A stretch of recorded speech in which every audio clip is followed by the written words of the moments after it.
1398 1398 तैमूर हिंदुस्तान आता है, तबाही मचाता है, सब कुछ खत्म कर देता है। 1398 से लेके 1556 सेकेंड बैटल ऑफ पानीपत, आप समझ लो 150 साल हिंदुस्तान की हालत खराब, सब कुछ तहस नहस। और उस परिस्थिति में सर 1556 में एक 15 साल का लड़का गद्दी पे बैठता है, अकबर। सर हालात देखो आप, हम नाहक मुंह से ग्रेट नहीं कहते सर।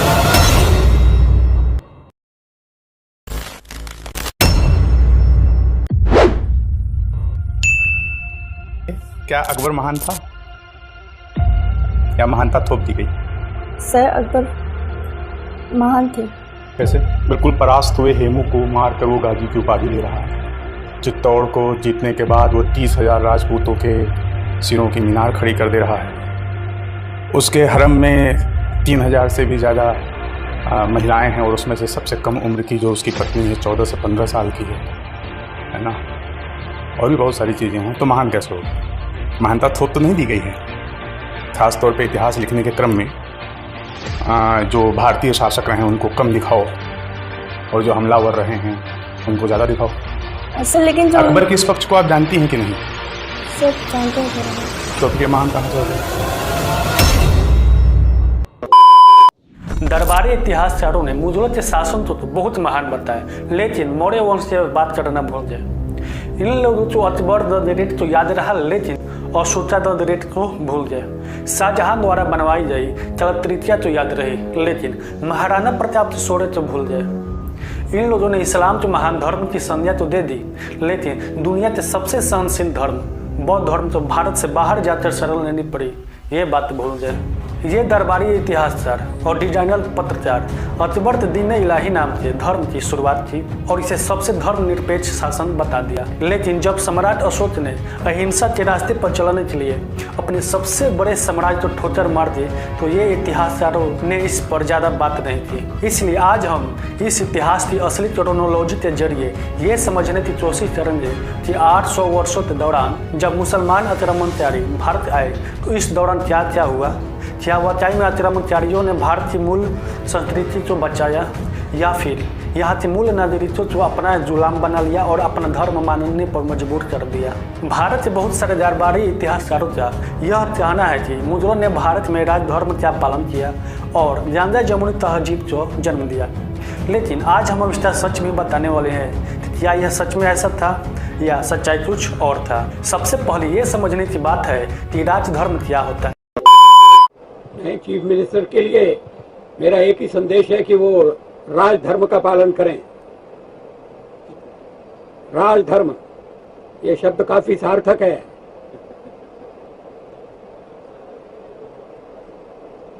मैं उसी का पालन कर रहा हूं, पालन करने का प्रयास कर रहा हूं।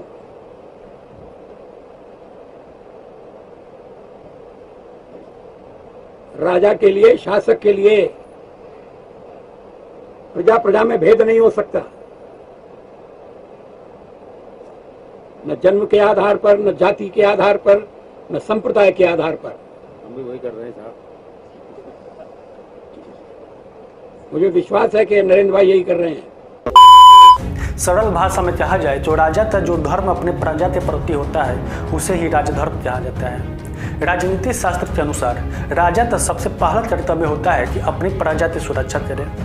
एक राजा तो बाहर से आने वाली आक्रमणकारियों से भी अपनी प्रजा की रक्षा करनी होती है और समाज में पनप रही बुराइयों से भी लड़नी होती है।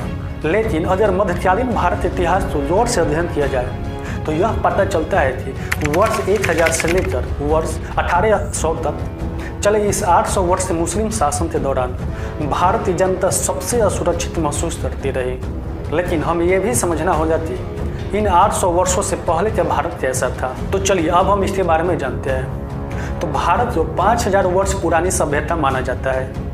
आज से 5000 वर्ष पहले जब दुनिया भर के लोग शिकार करके अपना भोजन का प्रबंध कर रहे थे, तब भारत के कई सुनियोजित शहर बस चुके थे। इसी सभ्यता को सिंधु घाटी की सभ्यता के नाम से जाना जाता है और इस सभ्यता के दो सबसे प्रसिद्ध शहर है, पहला है हड़प्पा और दूसरा है मोहनजोदारो। आज से 3500 वर्ष पहले जब दुनिया भर के लोग खेती के बुनियादी गुण सीख रहे थे तब भारत में वेद, पुराण और दर्शन शास्त्रों की रचना हो चुकी थी। यानी भारत सच में उस समय विश्व गुरु था।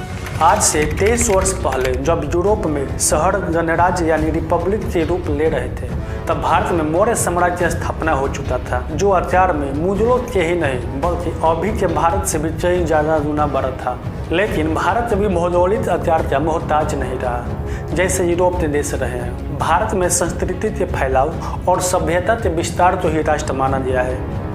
इसलिए भारत को आज भी दुनिया हिंदू सभ्यता के नाम से जानती है। भारत के इस सांस्कृतिक प्रभाव का ही असर है कि आज थाईलैंड, चीन और जापान समेत दुनिया के कई बड़े देश उस बौद्ध धर्म जिसका केंद्र भारत रहा है। आज भी इंडोनेशिया में गणेश जी की पूजा होती है और वहाँ की करेंसी को आज भी रुपया कहा जाता है, जो भारत के रुपया से प्रभावित है। लेकिन इस विस्तार के लिए किसी का खून नहीं बहाया गया, किसी के साथ जबरदस्ती नहीं हुई।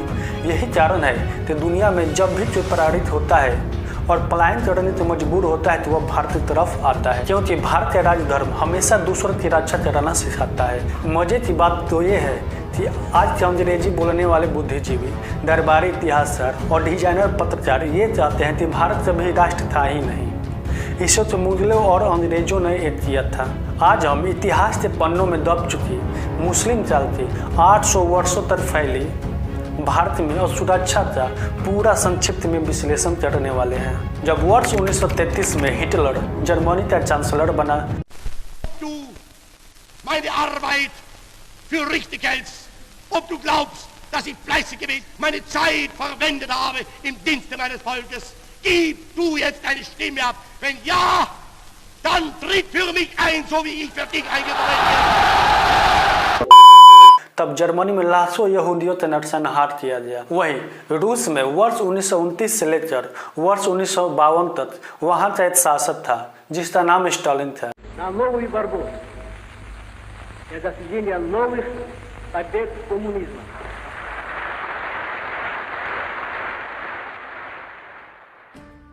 Early in the 20th century, Russia had a lot of problems. Government mismanagement, bad military defeats, rising inflation, and food shortages. Taking advantage of the unrest forced him to abdicate the throne. Kept Russia in the First World War, factories and what crops to grow. A policy of collectivization meant peasants were forced to pool their land into government-owned and operated. उसने अपने ही देश से लाखों लोगों को मरवा दिया, लेकिन इस घटना की अवधि महज 15 से 20 वर्ष के आसपास थी। लेकिन भारत में मुस्लिम राज में हिंदुओं के शोषण और उनकी हत्या का सिलसिला 800 वर्षों तक चलता रहा। भारत में पहला मुस्लिम राज अरब से आए आक्रमणकारी मोहम्मद बिन कासिम ने 711 ईस्वी में सिंध में अपना राज्य स्थापित किया। 11वीं शताब्दी के शुरू में बड़े पैमाने पर हिंदुओं का कत्लेआम हुआ। वर्ष 1001 से लेकर वर्ष 1026 तक मोहम्मद गजनी ने भारत पर 17 बार आक्रमण किया। गजनी के एक दरबारी द्वारा लिखी एक किताब जिसका नाम है तारीख-ए-यामनी, इस किताब में उसने लिखा है कि गजनी के आक्रमणों में हिंदुओं का इतना खून बहा कि वहाँ की नदी लाल हो चुकी थी और वहाँ के जानवर इस नदी के पानी तक पीना नहीं चाहते थे। वहीं अलाउद्दीन खिलजी के बारे में कहा जाता है कि उसने वर्ष 1298 में 30,000 उन हिंदुओं को मार डाला जिसने हाल ही में इस्लाम धर्म कबूल किया था। ऐसा उसने इसलिए किया क्योंकि उसे डर था कि ये इस्लाम कबूल करने वाले हिंदू उसके खिलाफ भी विद्रोह कर सकते हैं। वहीं पे तैमूर के बारे में कहा जाता है कि उसने 10,000 हिंदुओं को मात्र 1 घंटे में मार डाला। इन 800 वर्षों के इतिहास में ऐसे अनगिनत तथ्य मौजूद है जिसमें यह साबित होता है कि इन बाहरी आक्रमणकारियों ने भारतीय जनता को कितना शोषण किया। बख्तियार खिलजी ने तो नालंदा विश्वविद्यालय में रखे करीब 90 लाख पुस्तकों को ही जला डाला था। लेकिन मित्रों, विडंबना ये है कि आज भी भारत में कुछ ऐसे लोग हैं जो इन क्रूर शासकों को अपना नायक मानते हैं और टुकड़े टुकड़े जान चले तो ये किसी मसीहा से कम नहीं। इन सब शासकों की एक बहुत ही बड़ी खासियत थी, इन्होंने मंदिर को टूटा, हिंदुओं को मुसलमान बनाया, जो हिंदू अब मुसलमान नहीं बने उसे मार दिया गया और उनके बच्चे और औरतों को गुलाम बना लिया गया। भारतीय प्राचीन विश्वविद्यालय में रखे किताबों को जला दिया गया और फिर अपनी सेना को बनाए रखने के लिए हिंदुओं से धर्म के आधार पर टैक्स वसूला गया। उस टैक्स को जर्जिया कहा जाता था। इन 800 वर्षों के शासन के बदल में भारत को क्या मिला? इन 800 वर्ष के शासन के बदल में भारत को विरासत में मिले चाहे छोटे बड़े मकबरे, कुछ महल, कुछ किले और साथ में कुछ मस्जिदें। लेकिन दरबारी इतिहासकार इन 800 वर्षों को भारत का स्वर्णिम काल बताते रहे। इन लोगों ने कभी देश की जनता को ये नहीं बताया कि कैसे आज से 2300 वर्ष पहले चंद्रगुप्त मौर्य ने मौर्य वंश की स्थापना की थी।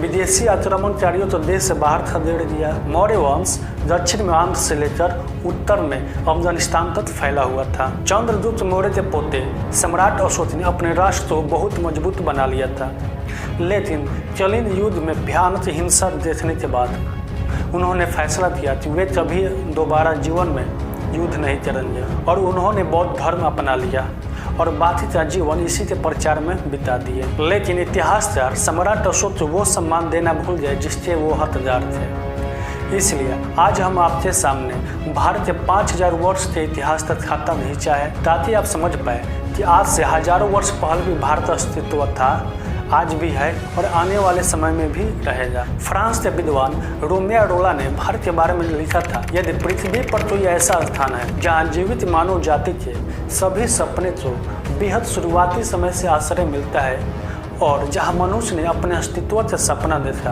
वह भारत है। जो लोग आज देश के टुकड़े करने के सपने देख रहे हैं, उन्हें भारत के बारे में विदेशों द्वारा कही गई इन बातों को जरूर ध्यान देनी चाहिए, क्योंकि दरबारी इतिहासकारों ने भारत के लिए ऐसे कभी सुंदर शब्दों का इस्तेमाल नहीं करेंगे और नहीं किया है।